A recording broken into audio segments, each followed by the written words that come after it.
और आज Q2 नतीजों पर बात करेंगे नाल्को के मैनेजमेंट से। दूसरी तिमाही में कंपनी के आय 32% और मुनाफा 37% बढ़ा है। बिटा में भी करीब 25% की ग्रोथ देखने को मिली है।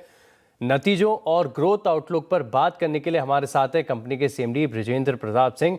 सर नमस्कार, शो में स्वागत है आपका। नतीजों के बाद मैं देख रहा हूं बड़ा तेज रिएक्शन यहां पर स्टॉक के भाव में नजर आ रहा है। 8% की बढ़िया तेजी है। मार्केट को नतीजे पसंद आए हैं, लेकिन विस्तार से समझना चाहते हैं कि ये हेडलाइन नंबर्स के अलावा क्या हाईलाइट्स रही क्वार्टर के दौरान। हमारे अगर हम क्वार्टर रिजल्ट्स देखें Q2 एंड H1, हम लोगों ने physical performance, production and financial दोनों में अभी तक का ever best Q2 and ever best H1 performance है नाल्को का, जिसमें प्रोडक्शन में भी हम लोगों ने काफ़ी इंक्रीज आया। एल्यूमिना प्रोडक्शन अगर H1 कंपेयर करें लास्ट ईयर से अराउंड 31% इंक्रीज है, एंड एल्यूमिनियम प्रोडक्शन में भी 3 to 4% ग्रोथ है। हमारा रेवेन्यूज करीब 12 to 13% रेवेन्यूज भी बढ़ा है। पीबीटी की अगर हम बात करें, प्रॉफिटेबिलिटी हमारी अराउंड 47% की इंक्रीज है H1 लास्ट ईयर से compare to H1 this year. तो काफ़ी अच्छा परफॉर्मेंस है नाल्को का, both in terms of physical performance, production and financial performance.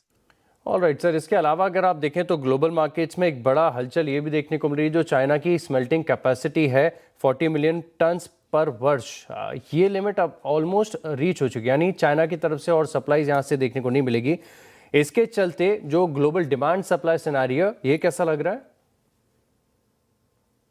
Global market की जहाँ तक सवाल है, ग्लोबल मार्केट में दो तीन जो स्टिमुलस हैं, जो फैक्टर्स हैं जो ग्लोबल मार्केट को अफेक्ट कर रहे हैं।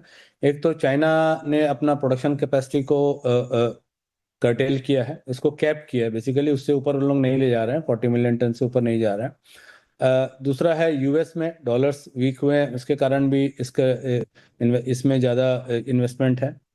थर्ड है कुछ स्मेल्टर्स, मोजाल है, सेंचुरी आइसलैंड है और नोवेलिस हैं, यहाँ पे प्रोडक्शन में कुछ कर्टेलमेंट आए हैं due to power issues.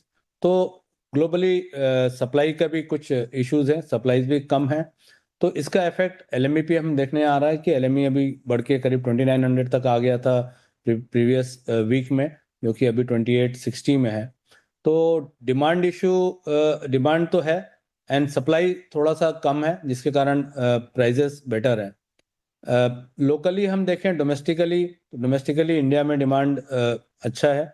India का जीडीपी ग्रोथ है, वो एक फैक्टर है। और ऑफ लेट जो जीएसटी रेट्स कट हुए हैं, जिसके कारण automotive sector, power sector, renewable sector, construction sector, यहाँ पे काफ़ी डिमांड आएगा आने वाले टाइम में।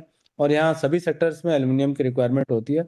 तो डोमेस्टिकली भी हमारा ये सोचना है कि डिमांड काफ़ी बढ़ेगा आगे आने वाले H2 में, जिससे कि प्राइजेस हमको बेटर मिलेंगे। सर इसके अलावा अगर आप देखें तो जो एक क्रिटिकल मिनरल्स की बज़वर्ड है पूरी दुनिया में काफ़ी ज़्यादा चल रही है। अब आपकी एक जेवी है काबिल के साथ, तो इसमें अभी तक रेयर अर्थ के लिए क्या प्रोग्रेशन हुआ है?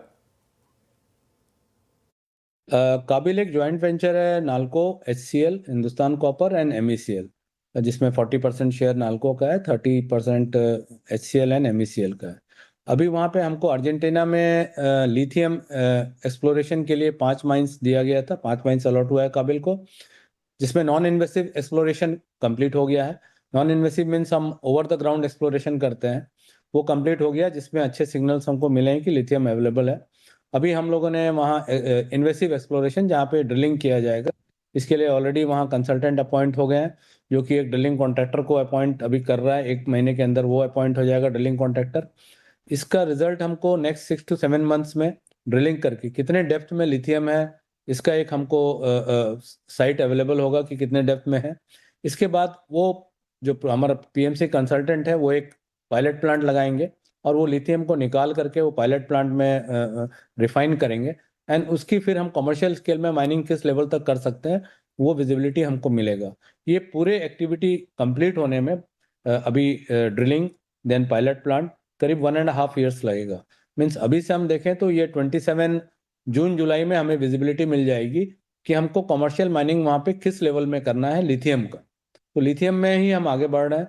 ऑस्ट्रेलिया में कुछ लिथियम के रिसोर्सेज हैं, जहाँ पे हम इक्विटी पार्टनरशिप में ट्राई कर रहे हैं। उसके हम लोगों ने ड्यू डिलीजेंस भी किया है, तो कुछ वहाँ पे भी अप्रोचेज आ रहे हैं, जहाँ पे हम कुछ इक्विटी पार्टनरशिप में काबिल का भागीदारी बढ़ाएंगे।